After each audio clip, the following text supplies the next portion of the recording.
Recipes आणि बरंच काही मध्ये तुमचे खूप खूप मनापासून स्वागत। संक्रांत म्हटलं की आपल्या डोळ्यासमोर येतात ते तिळगुळ, तिळाची वडी, तिळाचे लाडू। तर याच प्रकारातील आज आपण पाहणार आहे अगदी सोपे आणि झटपट होणारे तिळाचे लाडू। हे लाडू मस्त असे खमंग आणि टेस्टी लागतात। चला तर मग व्हिडिओला सुरुवात करूया। हे 1 वाटी गावरान तीळ घेतले आहेत। हे आता आपण खमंग असे भाजून घेऊया। शक्यतो पॉलिश केलेले पांढरे तीळ नाही वापरायचे, गावरान तीळच वापरायचे, कारण याला चवही खूप छान असते। 3 ते 4 मिनिटे हे तीळ आपण भाजून घेणार आहे। तीळ भाजत असताना गॅस मंद आचेवरतीच ठेवायचा आहे आणि करपू नये म्हणून सतत हलवत राहायचं आहे। छान असे खरपूस होईपर्यंत आपण हे भाजून घेणार आहे।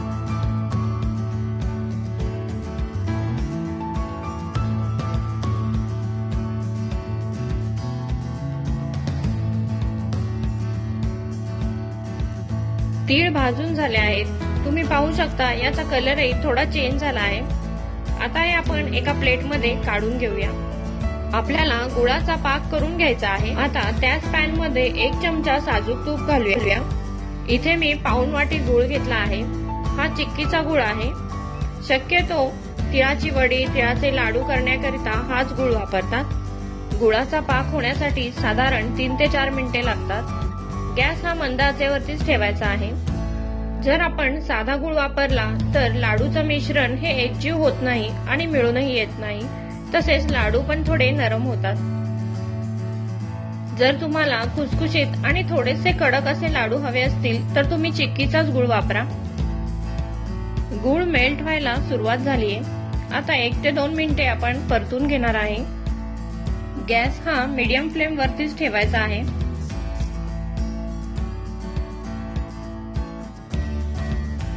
आता तुम्ही पाहू शकता आपला गुळाचा पाक हा तयार झाला आहे। पाक व्यवस्थित तयार झालाय का हे आपण चेक करून घेऊया। त्यासाठी बशीमध्ये थोडेसे पाणी घेऊन त्यामध्ये 1 गुळाचा थेंब टाकायचा आहे। जर त्याची गोळी बनत असेल तर आपला पाक रेडी आहे। याची गोळी बनत आहे म्हणजेच आपला पाक तयार झाला आहे। आता यामध्ये भाजून घेतलेले तीळ घालूया। अर्धी वाटी जाडसर असा शेंगदाण्याचा कूट घालूया। कूट वापरायचा नसेल तर भाजलेले शेंगदाणे घातले तरीही चालेल।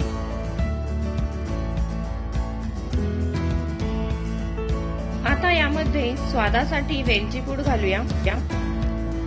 इथे मी 1 चमचा वेलची पूड घातली आहे। आता हे सगळं मिश्रण व्यवस्थित मिक्स करून घ्यायचं आहे। आता गॅस बंद करायचा आहे। जर पाक जास्त वेळ शिजला तर लाडू कडक बनतील।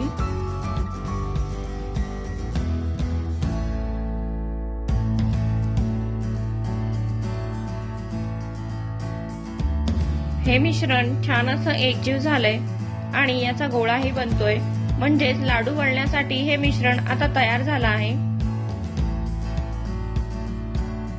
एका प्लेट मध्ये हे मिश्रण काढून घेऊया आणि लाडू वळायला सुरुवात करूया। हाताला थोडं तूप लावून घ्यायचं आहे, म्हणजे लाडू पटापट वळले जातील आणि लाडू वळत असताना चटकेही बसणार नाही। हे मिश्रण गरम असतानाच लाडू वळायचे आहेत। जर का ते थंड होत गेलं तर लाडू नीट वळले जात नाहीत। आता याचे सगळे एकसारखे लाडू वळून घेऊयात।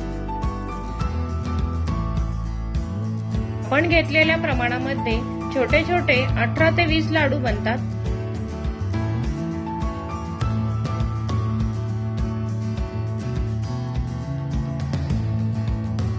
सगळे लाडू बनवून तयार झाले आहेत।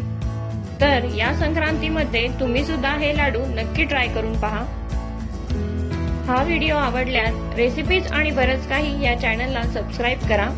पुन्हा भेटूया लवकरच। धन्यवाद।